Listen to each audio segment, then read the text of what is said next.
Heated attack. Reform MPs attacks Rachel Reeves in heated session at the House of Commons. In a dramatic session in the House of Commons, Rachel Reeves, a prominent member of the Labour Party, found herself under fire from Conservative MP Rupert Lowe.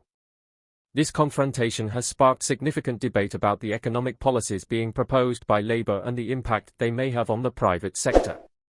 In today's video, we will watch and react to the heated exchange while also covering other pressing news from across the UK. The backdrop of this clash is a growing frustration among some MPs regarding Labour's approach to public sector spending and its implications for British businesses.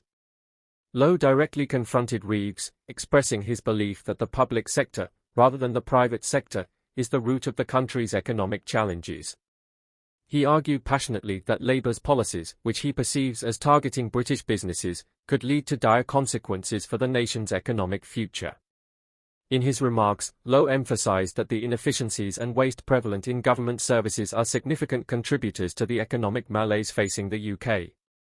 He accused Reeves of failing to address these fundamental issues, warning that her continued focus on public sector management would not only fail to resolve existing problems but also exacerbate them.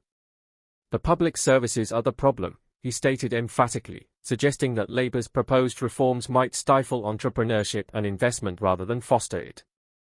Reeves, on the defensive, responded by outlining the financial challenges inherited by her party from the previous government. She pointed to the £72 billion deficit that she claims is a direct result of mismanagement by Conservative leaders. In her defence, she highlighted Labour's plans to stimulate economic growth through initiatives such as a national wealth fund, pension reforms, and a restructuring of public services aimed at better serving citizens.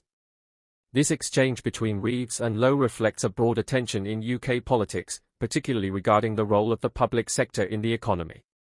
While Reeves argues for a proactive approach to reforming public services, Lowe's critique underscores a belief among some Conservatives that excessive public sector spending is a major hindrance to economic recovery and growth. As this debate continues, the implications for Labour's credibility and its ability to connect with the electorate remain to be seen. In addition to the political drama unfolding in the Commons, there are significant developments occurring elsewhere in the UK. Prime Minister Keir Starmer has firmly ruled out returning the Elgin marbles to Athens, despite ongoing negotiations that suggested a potential deal was imminent. This decision comes ahead of Greek Prime Minister Kyriakos Mitsotakis' visit to Downing Street, marking the first official UK visit since a public disagreement between Mitsotakis and former Prime Minister Rishi Sunak over the marbles. This long-standing issue of the Elgin marbles, which Greece claims were illegally removed during foreign occupation in the early 19th century, remains a politically charged topic. Mitsotakis has likened the separation of these artifacts from Greece to cutting the Mona Lisa in half, emphasizing their cultural significance. Meanwhile, Downing Street continues to assert that the British Museum is responsible for any decisions regarding the marbles, complicating the matter further. Turning back to the Commons, the tension surrounding Reeves's policies is indicative of a broader narrative within the Labour Party. Critics have pointed out that her statements often lack depth and specificity, leading to accusations of repetitiveness and predictability. As she navigates the challenges of leadership, the pressure is on for Reeves to articulate a clear and compelling vision that addresses the pressing economic issues facing the UK. In other news, a serious incident unfolded along Portsmouth seafront when an unexploded ordnance device was discovered, prompting immediate evacuations. Emergency services swiftly responded to the situation, establishing multiple cordons around the area to ensure public safety. Attractions such as the Blue Reef Aquarium and the D-Day Museum were closed as specialists worked to neutralize the threat. This incident serves as a reminder of the unpredictable challenges facing communities and the importance of swift action in ensuring public safety.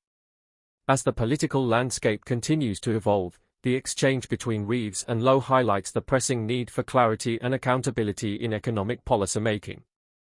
With mounting pressure from various fronts, Labour must navigate these challenges carefully to maintain its credibility and support among the electorate. The consequences of failing to address public concerns about economic stability could have far-reaching implications for the party's future. The confrontation between Rupert Lowe and Rachel Reeves is just one aspect of a much larger debate about the role of the public sector in the UK's economy. As Labour grapples with its identity and policies, the stakes are high. The upcoming months will be crucial for the party as it seeks to redefine its position and respond effectively to the criticisms being leveled against it. The political arena is charged with tension, and how Labour navigates these turbulent waters will determine its trajectory in the coming years. Stay tuned for more updates as this story develops.